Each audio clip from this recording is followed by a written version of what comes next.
Assalamualaikum warahmatullahi wabarakatuh.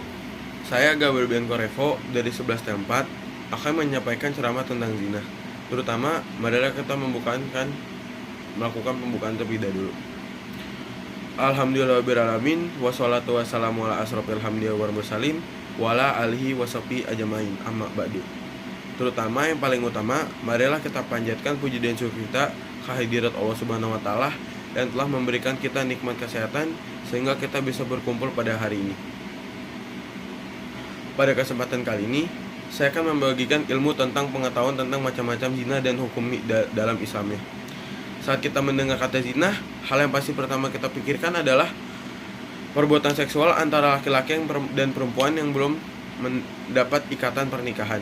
Namun sebenarnya yang dimaksud dari zina itu adalah segala perbuatan yang kita lakukan yang mengandung unsur zina. Kalau begitu, perbuatan apa saja yang termasuk dalam macam-macam zina?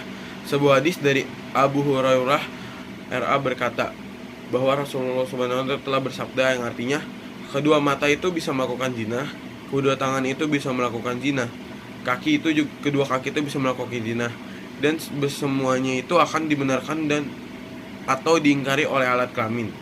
Hadis sahih dirawatkan oleh Imam Bukhari dan Ibnu Muslim dari Ibnu Abbas dan Abu Hurairah. Dan setiap Bani Adam mempunyai bagian dari zina, maka kedua mata pun berzina, dan zinanya adalah penglihatan. Dan kedua tangan berzina, zinanya adalah menyentuh. Dan kedua kaki berzina, zinanya adalah melangkah menuju perzinahan. Mulut berzina, zinanya adalah mencium. Hati dan keinginan yang berangan-angan.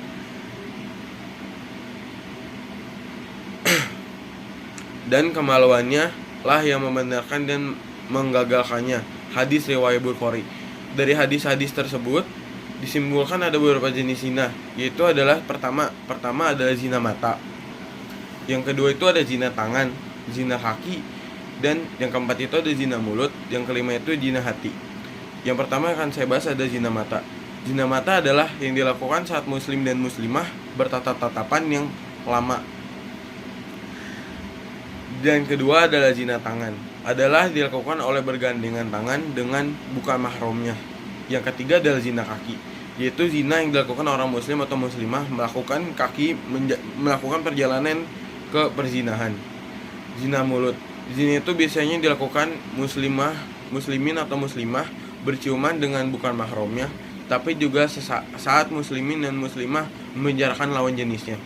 Zina hati, hampir sama dengan pikirannya, yaitu muslim dan muslimah berangan-angan atau memberikan tentang lawan jenisnya.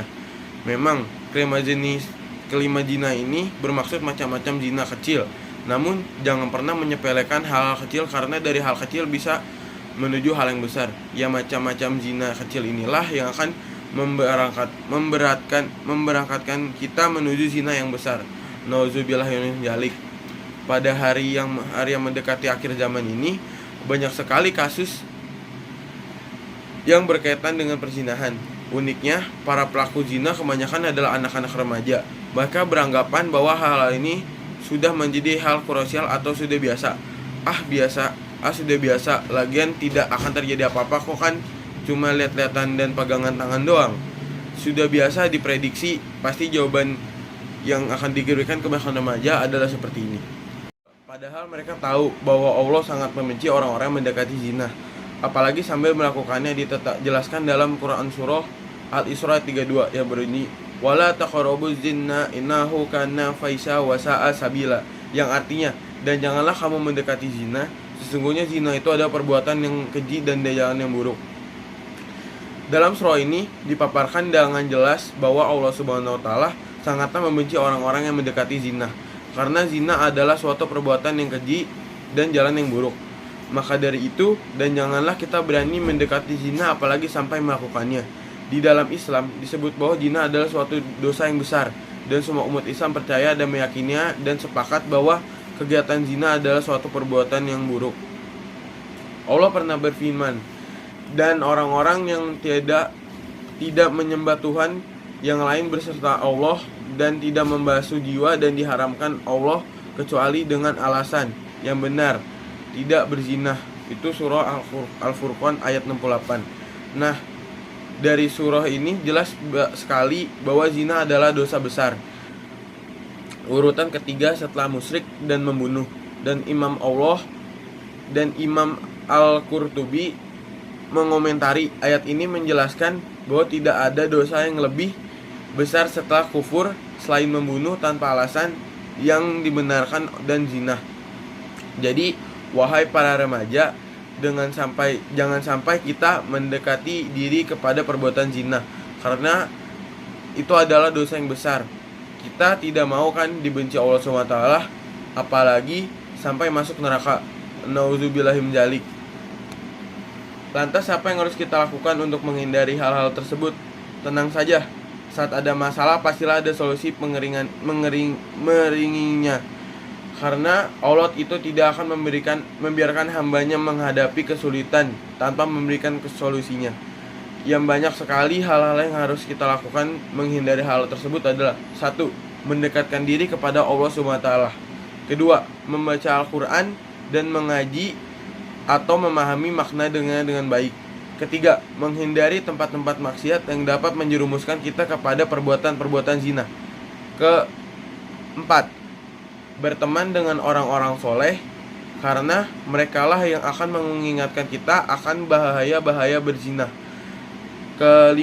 Membaca buku-buku tentang keislaman, karena saat kita tahu banyak dan mengerti tentang Islam, insya Allah kita tidak akan mudah terpengaruh hal yang bisa menjerumuskan kita kepada hal yang bertentangan dengan Islam.